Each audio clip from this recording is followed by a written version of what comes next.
Good morning friends, welcome to Arya public school online classes. मैं आपके geography का teacher Kapil.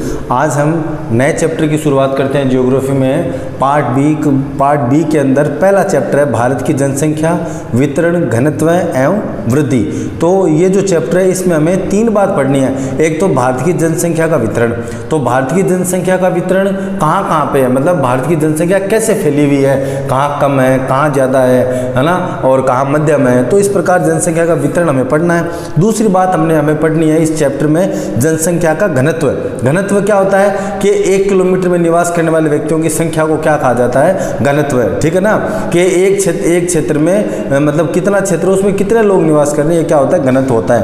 और तीसरा हमारा टॉपिक है वृद्धि, कि भारत की जनसंख्या की वृद्धि किस प्रकार हो रही है, कितनी रफ्तार से हो रही है, कितने परसेंटेज से भारत की जनसंख्या बढ़ रही है, हर 10 साल में भारत की जनसंख्या कितनी हो जाती है। तो ये सब बातों का अध्ययन हमें इस चैप्टर में करना है। तो हमारा नया चैप्टर है भारत की जनसंख्या, वितरण, उसका घनत्व और उसका वृद्धि। इस टॉपिक में हम ये तीन बातों का अध्ययन करेंगे। आइए शुरुआत करते हैं।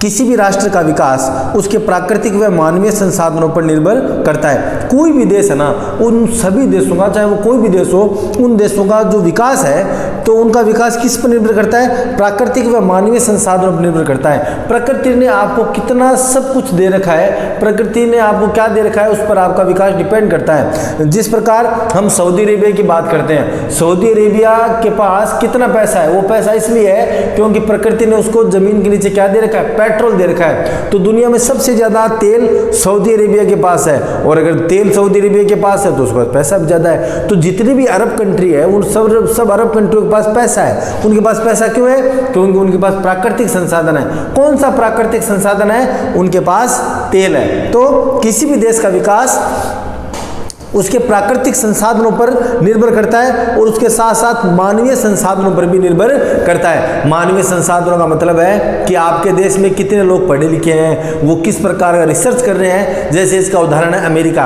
अमेरिका ने दुनिया की जो बौद्धिक क्षमता वाले लोग हैं उनको अपने देश में रखा और उन्होंने अमेरिका को बनाया। तो विभिन्न देशों से आए हुए लोग अमेरिका में निवास करते हैं, और निवास करने से वो वहाँ पर जाकर रिसर्च करते हैं। उससे अमेरिका वर्तमान में पावरफुल बना हुआ है, बरकरार है, 1 नंबर का दर्जा उसका। क्यों? क्योंकि वो मानवीय संसाधनों को अपने पास रखता है। तो कोई भी राष्ट्र है, उस राष्ट्र का विकास एक तो उसकी प्राकृतिक संसाधनों पर निर्भर करता है, और प्राकृतिक संसाधनों के साथ साथ मानवीय संसाधनों पर भी निर्भर करता है। भारत का क्षेत्रफल विश्व का लगभग 2.4% है। ये आपके सामने जो मैप है, वर्ल्ड का मैप है, पूरी दुनिया में जो धरती है, उस धरती में भारत का कितना प्रतिशत है, उस धरती का भारत के पास मात्र 2.4% है। मात्र कितना है दोस्तों, 2.4% है लैंड का। मतलब भारत का क्षेत्रफल विश्व का लगभग, पूरी दुनिया का जो क्षेत्रफल है, उस क्षेत्रफल में भारत के पास कितने प्रतिशत जमीन है दोस्तों, मात्र 2.4% जमीन है भारत के पास। लेकिन विश्व की 17.5% भारत में जनसंख्या निवास करती है। तो देखिए दोस्तों कितनी बड़ी बात है ये, कि पूरी दुनिया का जो एरिया है, उस पूरे एरिया का हमारे पास है मात्र 2.5%। और जो जनसंख्या निवास करती है, वो पूरी दुनिया में जितनी जनसंख्या है, उन सभी जनसंख्याओं का 17.5%, 17.5% जनसंख्या भारत में निवास करती है। तो आप समझ सकते हो कितनी गंभीर स्थिति है कि दुनिया के क्षेत्रफल का मात्र 2.5 है, लेकिन पूरी दुनिया की जो जनसंख्या है, उन जनसंख्या में भारत में कितने परसेंट जनसंख्या निवास करती है, 17.5% जनसंख्या निवास करती है। चीन के बाद भारत जनसंख्या की दृष्टि से विश्व में दूसरे स्थान पर है। तो चीन के बाद भारत का दुनिया में कौन सा स्थान है, दूसरा स्थान है। जैसा कि आप मैप में देख सकते हो, चीन 1 नंबर पर है और भारत 2 नंबर पर है। चीन की जनसंख्या आप देख सकते हो, इस मैप में आपको दिखाई दे रही होगी। चीन की जनसंख्या कितनी है, चीन का 1.4 बिलियन है, जबकि भारत की कितनी है, 1.3 बिलियन है। आई बात समझ में। तो चीन की संख्या भारत से क्या है, ज़्यादा है। ठीक है, और भारत की जनसंख्या विश्व में कौन से स्थान पर है, दूसरे स्थान पर है। दुनिया में सबसे ज़्यादा जनसंख्या वाला देश बताइए, वो कौन सा है, चाइना है। चाइना के बाद कौन सा है, भारत है।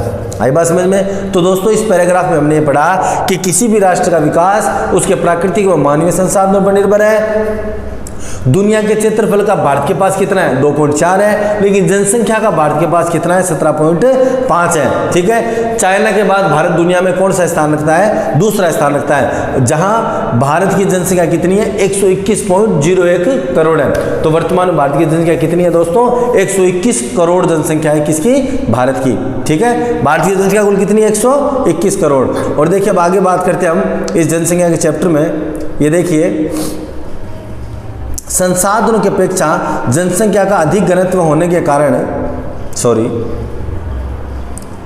संसाधनों की अपेक्षा जनसंख्या का अधिक घनत्व होने पर विकास की दर धीमी रहती है। अब संसाधन कम है हमारे पास, जनसंख्या ज़्यादा है ना। संसाधनों की अपेक्षा जनसंख्या का अधिक घनत्व है, मतलब कम भूमि पर ज़्यादा लोग निवास करते हैं। तो संसाधनों की अपेक्षा जनसंख्या तो हमारे पास क्या है? संसाधन तो कम है, जनसंख्या ज़्यादा है। दूसरे शब्दों में कि हमारे पास रोटी तो बनी हुई 10 और खाने वाले 50 आदमी। ठीक है ना, तो संसाधन तो कम है, जनसंख्या ज़्यादा है, तो इससे क्या है? प्रॉब्लम आती है। संसाधन अपेक्षा जनसंख्या का अधिक घनत्व होने पर विकास की दर धीमी रहती है। जिस रफ्तार से भारत को विकास करना चाहिए उस रफ्तार से भारत विकास नहीं कर पा रहा है। क्यों? क्योंकि भारत की जनसंख्या क्या है? ज़्यादा है, और संसाधन हमारे पास क्या है? कम है। जनसंख्या भले ही ज़्यादा हो, लेकिन अगर हमारे देश के पास संसाधन ज़्यादा होते हैं तो आज हमारा देश भी विकासशील नहीं होकर के विकसित राष्ट्रों की श्रेणी में खड़ा होता। क्योंकि हमारे देश की जनसंख्या क्या है? ज़्यादा है, इसलिए देश की जो विकास की दर है, विकास की जो दर है वो क्या है? कम है। संसाधनों की अपेक्षा जनसंख्या का अधिक घनत्व होने पर विकास की दर धीमी रहती है। विकासशील देशों के लिए बढ़ती जनसंख्या, विकासशील देशों के लिए बढ़ती जनसंख्या बेरोजगारी, भुखमरी, निम्न जीवन स्तर समस्याओं के लिए उत्तरदायी है। जब कभी भी किसी देश की जनसंख्या बढ़ती है, जैसे भारत की इतनी जनसंख्या है, तो जब जनसंख्या बढ़ती है तो देश में देखो दोस्तों बेरोजगारी आती है। जब देश में बेरोजगारी आती है तो देश में भुखमरी आती है। बेरोजगारी इसका मतलब क्या है? लोगों के पास पैसा नहीं है, और पैसा नहीं है तो क्या आती है? भुखमरी आती है, और भुखमरी आती है तो उसका कारण क्या? आपका निम्न जीवन स्तर है। निम्न जीवन स्तर का मतलब हुआ कि आप मूलभूत जो आवश्यकताएं हैं, रोटी, कपड़ा और मकान, उनकी भी अच्छे से पूर्ति नहीं कर पाते हो। आई बात समझ में? तो निम्न जीवन स्तर रहता है पर अनेक समस्याओं के लिए उत्तरदायी है। तो ये जितनी भी समस्या हमारे देश में है, जैसे भुखमरी है, गरीबी है, ठीक है ना, निम्न जीवन स्तर है ना, ये सब किस वजह से है? बढ़ती हुई जनसंख्या इसका सबसे प्रमुख कारण है। आई बात समझ में? तो हमने अभी क्या पढ़ा कि जो जनसंख्या बढ़ती है तब क्या होता है कि भुखमरी, बेरोजगारी, निम्न जीवन स्तर, गरीबी, इन समस्याओं से देश को दो चार होना पड़ता है। ठीक है, आगे बात करते हैं हम जनसंख्या के टॉपिक में। जनसंख्या वितरण, मैंने बोला था आपको स्टार्टिंग में हमें इस चैप्टर में 3 बातें पढ़नी है। एक तो जनसंख्या वितरण पढ़ना है, एक घनत्व पढ़ना है, और एक वृद्धि पढ़नी है। तो देखिए जनसंख्या वितरण की हम बात करते हैं। भारत की जनसंख्या की प्रमुख विशेषताएं उसका असमान वितरण है। भारत की जो जनसंख्या है उसकी प्रमुख विशेषता क्या है? उसकी प्रमुख विशेषता है उसकी जनसंख्या का असमान वितरण है। असमान वितरण का मतलब ये हुआ दोस्तों, कहीं पे तो जनसंख्या ज़्यादा है, कहीं पे जनसंख्या कम है, कहीं पे जनसंख्या बिल्कुल भी नहीं है। तो इस प्रकार पूरे देश में जनसंख्या अलग अलग भागों में अलग अलग निवास करती है। देश के उत्तर प्रदेश, महाराष्ट्र, बिहार, पश्चिम बंगाल व आंध्र प्रदेश जैसे 5 राज्यों में 50% जनसंख्या निवास करती है। ये जो भारत के 5 बड़े राज्य हैं कौन कौन से दोस्तों, आप मैप में देख सकते हो। सबसे पहला उत्तर प्रदेश, ये देखिए रेड कलर में आपको दिखाई दे रहा है कौन सा? उत्तर प्रदेश। उत्तर प्रदेश के आगे देखो ये येलो कलर में आपको दिखाई दे रहा है महाराष्ट्र, ये देखो महाराष्ट्र। उत्तर प्रदेश, महाराष्ट्र, बिहार। उत्तर प्रदेश के पास देखो बिहार आ गया आपके पास। तो उत्तर प्रदेश, बिहार, महाराष्ट्र, पश्चिम बंगाल, ये रहा दोस्तों पश्चिम बंगाल, नीचे आपको दिखाई दे रहा है ये रहा पश्चिम बंगाल। ठीक है, पश्चिम बंगाल, आंध्र प्रदेश, ये रहा आंध्र प्रदेश, पश्चिम बंगाल, आंध्र प्रदेश जैसे 5 राज्यों में, मतलब ये 5 राज्य ऐसे हैं जिनमें भारत की जो 121.01 करोड़ आबादी है उसकी 50% आबादी इन 5 राज्यों में निवास करती है। आई बात समझ में? तो भारत के 5 राज्य हैं जिनमें भारत की मतलब 50% जनसंख्या क्या करती है, निवास करती है। और बाकी देखिए दोस्तों कितना बड़ा एरिया भारत के पास है, उसमें जनसंख्या बाकी बड़े एरिया में 50% है और इन 5 राज्यों में कितनी है, 50% है। तो आई बात समझे, इस प्रकार हमारी जनसंख्या का वितरण क्या है, अलग अलग है ना, असमान वितरण है। जनसंख्या निवास करती है, जबकि इन राज्यों में देश के 30% क्षेत्र को समेटे हुए है ना। ये जो 5 राज्य हैं, ये हमारे देश का जो क्षेत्रफल है उसका मात्र 30% है, लेकिन जनसंख्या का कितना है, 50% है। 5 राज्य है, हमारे देश के कुल क्षेत्रफल का 30% समेटे हुए हैं, लेकिन जनसंख्या कितनी निवास करती है, 50% जनसंख्या इन 5 राज्यों में निवास करती है। ये 5 राज्य कौन से दोस्तों, उत्तर प्रदेश, उत्तर प्रदेश के पास देखिए आपको मिल जाएगा बिहार, मिला उत्तर प्रदेश, बिहार, बिहार के पास मिल जाएगा आपको पश्चिम बंगाल, मिल गया। नंबर वाइज है देखो, उत्तर प्रदेश, बिहार, पश्चिम बंगाल, और उसके बाद नीचे महाराष्ट्र, और महाराष्ट्र के पास में कौन सा है, आंध्र प्रदेश। आई बात समझ में। तो भारत के 5 ऐसे राज्य हैं जो हमारी जनसंख्या के 50% को समेटे हुए हैं, जबकि कुल क्षेत्रफल का मात्र कितना है, 30% है। वहीं उत्तर तथा उत्तर पूर्वी राज्यों में 16% क्षेत्र को मात्र 4% जनसंख्या निवास करती है। सबसे पहले तो हम देखते हैं देश में कौन सा उत्तर है, कौन सा पूर्व है, कौन सा पश्चिम है।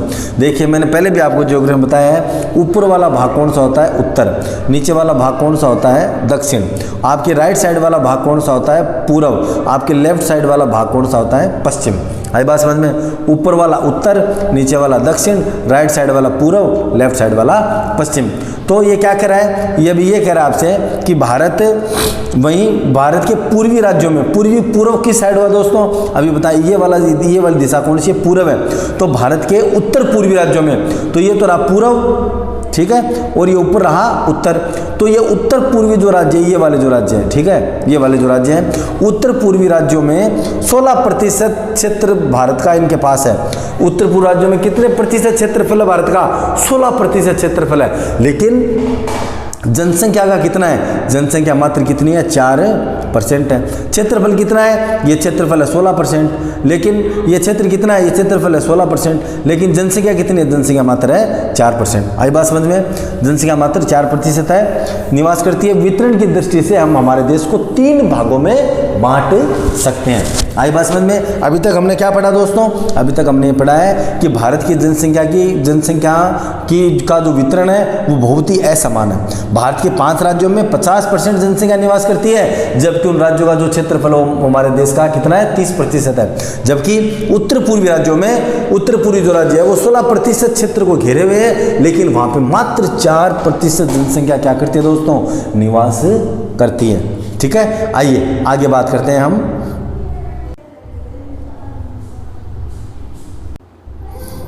दोस्तों भारत के क्षेत्रफल में जो जनसंख्या निवास करती है, उस निवास स्थल पर के आधार पर हम देश में जो जनसंख्या का वितरण है उसे 3 भागों में बांट सकते हैं। सबसे पहला वितरण है मैदानी क्षेत्र का। इस दृष्टि से मैदानी क्षेत्र का प्रथम स्थान है। मतलब हमारे जो भारत का जो मैदानी क्षेत्र है उस क्षेत्र में जनसंख्या ज़्यादा निवास करती है ना। कौन से क्षेत्र में, मैदानी क्षेत्र में। मैदानी क्षेत्र इस दृष्टि से प्रथम स्थान पर है। सन 2011 की जनगणना के अनुसार उत्तर प्रदेश, पंजाब, बिहार, पश्चिम बंगाल, हरियाणा, राजस्थान में जनसंख्या सर्वाधिक है। देश की 42% जनसंख्या इसी क्षेत्र में क्या करती है, निवास करती है। मतलब सबसे पहला निवास करने वाला जो क्षेत्र मैं आपको बता दूं, देखिए हमारे देश में 3 क्षेत्र आपको दिखाई दे रहे हैं। एक तो ऊपर इसने ग्रीन कर रखा है, ये तो हिमालय का क्षेत्र हो गया। ठीक है, ये वाला जो क्षेत्र है वो कौन सा है, हिमालय का क्षेत्र है। एक जो ब्लू कलर में है ये रहा उत्तर का विशाल मैदान, और तीसरा है प्रायद्वीपीय भारत या पठारी, भारत का पठारी भाग। भारत में 3 ऐसे क्षेत्र हैं जहाँ पे जनसंख्या मुख्य रूप से निवास करती है। एक तो सबसे ज़्यादा जनसंख्या निवास करने वाला क्षेत्र कौन सा है, उत्तर का विशाल मैदान। ये जो उत्तर का जो विशाल मैदान है, इस मैदान में सर्वाधिक जनसंख्या क्या करती है, निवास करती है। ये क्षेत्र कौन सा है, अभी हम पीछे पढ़ के आए हैं। ये वाला क्षेत्र है उत्तर प्रदेश का, ये वाला क्षेत्र है बिहार का, ये वाला क्षेत्र है पश्चिम बंगाल का, ये राजस्थान का, पंजाब का, हरियाणा का। ये राज्य है। ये राज्य कौन से क्षेत्र में आते हैं, भारत की अगर भौगोलिक स्थिति की बात करते हैं हम, तो भारत की भौगोलिक स्थिति में ये राज्य मैदानी क्षेत्र में आते हैं। और मैदानी क्षेत्र होने के कारण यहाँ पे जनसंख्या निवास करती है। और यहाँ पे ज़्यादा जनसंख्या निवास करने का कारण ये दोस्तों, भारत का जो उत्तर का जो विशाल मैदान है, ये मैदान दुनिया में सबसे ज़्यादा उपजाऊ मैदान है। दुनिया में सबसे ज़्यादा उपजाऊ मैदान कौन सा है? उत्तर भारत का विशाल मैदान, जिसका निर्माण गंगा और ब्रह्मपुत्रा की सहायक नदियों ने किया है। तो वो हिमालय से निकलने वाली जो नदियाँ हैं, उन नदियों ने उत्तर के मैदान का निर्माण किया है। ये नदियाँ जब हिमालय से निकलती है तो अपने साथ जलोढ़ मृदा को बहाकर खिलाती है। कौन सी मृदा को? जलोढ़ मृदा को बहाकर खिलाती है। और वो जो मृदा जब अपने साथ लेकर के आती है, उससे नदियों ने उत्तर भारत के विशाल मैदान का क्या किया दोस्तों? निर्माण किया है। अब देखिए, मैदानी क्षेत्र होने के कारण एक तो यहाँ पे जनसंख्या ज़्यादा क्यों है? एक तो यहाँ पे परिवहन की सुविधा बहुत बढ़िया है। परिवहन की सुविधा बढ़िया कैसे है? एकदम समतल मैदान है, आप बढ़िया रोड बना लो, बढ़िया रोड बना के आप यहाँ पे निवास करते हो। दूसरी, अब भोजन गंगा नदी यहाँ से भारत के मैदानी भागों से निकलती है। गंगा और गंगा की सहायक नदियाँ इसी मैदान से होकर गुजरती है। तो पहला तो पीने का पानी उपलब्ध हो जाता है। दूसरी चीज, गंगा और ब्रह्मपुत्रा की जो सहायक नदियाँ हैं, वो अपने साथ मिट्टी बहा करके लाती है। वो मिट्टी फसल के लिए क्या होती है? उपजाऊ होती है। तो पीने का पानी मिल गया, है ना, आने जाने के लिए बढ़िया सड़कें मिल गई। और आप गंगा नदी के साथ, गंगा की जो सहायक नदी, वो क्या लेकर के आती है? मिट्टी लेकर के आती है, जिससे कृषि बढ़िया होती है। तो पीने का पानी मिल गया, भोजन मिल गया, रहने के लिए समतल मैदान मिल गया। तो जो ये उत्तर भारत का जो मैदानी क्षेत्र है, इसमें भारत की जनसंख्या घनत्व सर्वाधिक पाया जाता है। ठीक है, क्यों? क्योंकि यहाँ पर मनुष्य रहने के लिए अनुकूल परिस्थितियाँ उपलब्ध है। तो उत्तर के विशाल मैदान में ये देखिए, आपकी किताब क्या करी है? भारत की जनसंख्या हम 3 भागों में बांट सकते हैं। पहला, मैदानी क्षेत्र। इस दृष्टि से मैदानी क्षेत्र का प्रथम स्थान है। ठीक है, मैंने बता दिया प्रथम स्थान क्यों है। ठीक है, सन 2011 की जनगणना के अनुसार उत्तर प्रदेश, पंजाब, बिहार, पश्चिम बंगाल, हरियाणा और राजस्थान, ये मैप में मैंने आपको बता दिया लास्ट वाले मैप में। ठीक है, राजस्थान में देश की जनसंख्या का 42% जनसंख्या निवास करती है। दूसरा क्षेत्र दोस्तों हमारे पास आता है पठारी क्षेत्र। पठारी क्षेत्र, दक्षिण के पठारी राज्य अपना द्वितीय स्थान रखते हैं। भारत की जनसंख्या वितरण में सबसे ज्यादा जनसंख्या वितरण वाला क्षेत्र कौन सा है? मैदानी भाग है। दूसरा जनसंख्या का क्षेत्र कौन सा है? पठारी क्षेत्र है। तो देखिए, दक्षिण के पठारी राज्य है, अपना जनसंख्या घनत्व में दूसरा स्थान रखते हैं। तो दोस्तों, ये जो दक्षिण का जो भाग है, ये भारत का ये रहा पठारी भाग है। ये जो पठारी भाग है, ये जनसंख्या घनत्व में अपना दूसरा, जनसंख्या वितरण में अपना दूसरा स्थान रखते हैं। दक्षिण के पठारी राज्य अपना द्वितीय स्थान रखते हैं। इस क्षेत्र में महाराष्ट्र, मध्य प्रदेश, कर्नाटक और आंध्र प्रदेश जैसे राज्य शामिल हैं। कौन कौन से राज्य शामिल है? महाराष्ट्र, आंध्र, कर्नाटक और मध्य प्रदेश। आपको पता है यहीं पे तो हमारा कौन सा महाराष्ट्र राज्य, हम पीछे वाले मैप में देख करके आए हैं। कौन सा राज्य हमारे पास है? महाराष्ट्र राज्य है। ठीक है, यहाँ पे तो महाराष्ट्र, यहाँ पे आंध्र और महाराष्ट्र के पास में यहाँ पे है एमपी, मध्य प्रदेश। तो महाराष्ट्र, मध्य प्रदेश, ठीक है, आंध्र प्रदेश और कर्नाटक, ये जो राज्य है, यहाँ पे सर्वाधिक जनसंख्या है जो पाई जाती है। तीसरी हम बात करते हैं दोस्तों, आगे की हम बात करते हैं। तीसरे में समुद्र तटवर्ती क्षेत्र। उत्तरी पूर्वी राज्य, राजस्थान का मरुस्थल, समुद्री तटवर्ती क्षेत्र में जनसंख्या का अभाव पाया जाता है। कौन कौन से क्षेत्र हुए दोस्तों? ये देखिए, अभी आपको इंडिया के पीछे वाले मैप में बताता हूँ। देखिए, ये कहना चाहता है कि तीसरे जो क्षेत्र है वो है भारत में तटवर्ती मैदान। तो दोस्तों, ये जो रेड आपको दिखाई दे रहा है ना, ये रेड यहाँ पे भारत में इस साइड में तो है अरब सागर। कौन सा सागर है? अरब सागर। और यहाँ पे आपको पता है बंगाल की खाड़ी, बे ऑफ बंगाल, बंगाल की खाड़ी। ये अरब सागर, ये है बंगाल की खाड़ी। आई बात समझ में? तो दोस्तों, ये 2 समुद्र हैं। इन समुद्रों के आसपास जो जनसंख्या, आसपास क्या है? समुद्र तटीय जो क्षेत्र है, वहाँ पे जनसंख्या कम पाई जाती है, पहला। दूसरी, जनसंख्या कम कहाँ पाई जाती है? ये उत्तर पूर्वी राज्य, ये वाले जो राज्य है, उत्तर पूर्वी राज्य में जनसंख्या कम पाई जाती है। हमने अभी पीछे पढ़ा है कि हमारे देश के क्षेत्रफल का 16% भाग उत्तरी पूर्वी राज्य घिरे हुए हैं, लेकिन जनसंख्या का मात्र 4% इन क्षेत्रों में है। तो जनसंख्या कम कहाँ पे पाई जाती है? पहला तो समुद्र के तटवर्ती जो मैदान है यहाँ पे, दूसरा उत्तर पूर्वी राज्यों के अंदर, और तीसरा हमारे जो भारत का जो मरुस्थल है, हम जहाँ पे निवास करते हैं चूरू जिले में, ये जो राजस्थान वाला इलाका है, बाड़मेर, जैसलमेर, बीकानेर, है ना, जालौर, ये जो क्षेत्र है, ये जिसको हम महान भारतीय मरुस्थल कहते हैं या जिसे हम रेगिस्तान कहते हैं हमारा, तो ये जो राजस्थान का जो रेगिस्तान है, यहाँ पे जनसंख्या क्या है? कम पाई जाती है। तो हम भारत के जनसंख्या वितरण की बात करें दोस्तों, तो हमारे देश में जनसंख्या वितरण को क्षेत्र के हिसाब से हम 3 भागों में बांट सकते हैं। सबसे पहला उत्तर का विशाल मैदान, दूसरा प्रायद्वीपीय पठारी भाग और तीसरा तटवर्ती मैदानी क्षेत्र उत्तर पूर्व और भारत राजस्थान। ठीक है, तो इस प्रकार देश में 3 क्षेत्र है जहाँ पे जनसंख्या का वितरण है। उत्तर का जो विशाल मैदान है उसमें जनसंख्या सर्वाधिक पाई जाती है। नंबर 2 किसका भाग है? पठारी भाग है। और नंबर 3 किसका भाग है? पर्वतों का हिस्सा है। तो इस प्रकार 3 क्षेत्रों में भारत में क्या जनसंख्या पाई जाती है। तो हमने कभी क्या पढ़ा? समुद्र तटवर्ती क्षेत्र, उत्तर पूर्वी राज्य राजस्थान का मरुस्थल, ठीक है, समुद्र तटवर्ती क्षेत्रों में जनसंख्या का अभाव पाया जाता है क्योंकि यातायात सुविधाओं का अभाव है। यहाँ पे किसका अभाव दोस्तों? यातायात की सुविधाओं का अभाव है। अब जैसे मान लो कोई पर्वत में रह रहा है, पर्वतों में निवास करने वाले जो लोग हैं, तो पर्वतों में कोई रहते हैं तो एक पहाड़ी पर एक घर बना लिया, दूसरी पहाड़ी पर दूसरा घर बना लिया, तो वहाँ पे क्या है कि सड़क सुविधाएं, जितनी सुविधाएं मैदानी क्षेत्रों में मिल सकती है उतनी हम पर्वतों में उन पर्वतों को काट करके सड़कें बनाना बहुत ही दुर्गम कार्य है, बहुत ही मतलब दुष्कर कार्य है, मतलब वो कर नहीं सकते हैं, उसको करने में बहुत टाइम लगता है। ठीक है, तो और प्रकृति से इसके साथ भी छेड़छाड़ होती है। तो जो हमारे ये जो हिमालय के जो क्षेत्र है, जो हमारे पहाड़ी जो क्षेत्र है, उनमें जनसंख्या कम पाई जाती है। क्यों? क्योंकि वहाँ पे परिवहन के साधन उपलब्ध नहीं है, वहाँ का जीवन क्या है? कठोर है, वहाँ पर मतलब मनुष्य रहने के लिए ज़्यादा अनुकूल स्थितियाँ नहीं है, तो यातायात सुविधाओं का अभाव है। प्रकृति भी वहाँ पे क्या है? पहाड़ों में आपको बताया जब हर साल बारिश आती है तो बाढ़ आती है, भूस्खलन आना, बड़े बड़े पहाड़ एक साथ गिर जाते हैं, तो ये सब चीज़ें वहाँ पे मनुष्य के सामने समस्याएं आती हैं, तो इसलिए वहाँ पे जनसंख्या कम पाई जाती है। ठीक है, तो ये 3 क्षेत्र हमने पढ़ लिए जनसंख्या वितरण के। पहला पढ़ लिया हमने मैदानी क्षेत्र जहाँ पे सर्वाधिक पाई जाती है, दूसरा हमने पढ़ लिया पठारी क्षेत्र और तीसरा हमने पढ़ा है समुद्र तटवर्ती क्षेत्र। आइए आगे बात करते हैं। अब जनसंख्या रहने के लिए जो कारण है उन कारणों की हम बात करते हैं। अगला है जलापूर्ति। मानव जीवन के लिए जल अति आवश्यक है। जहाँ वर्षा का जल व पेयजल सुलभता से उपलब्ध होता है, जनसंख्या वहाँ पर अधिक पाई जाती है। ठीक है, आई बात समझ में? मैं आपको क्या बता रहा हूँ,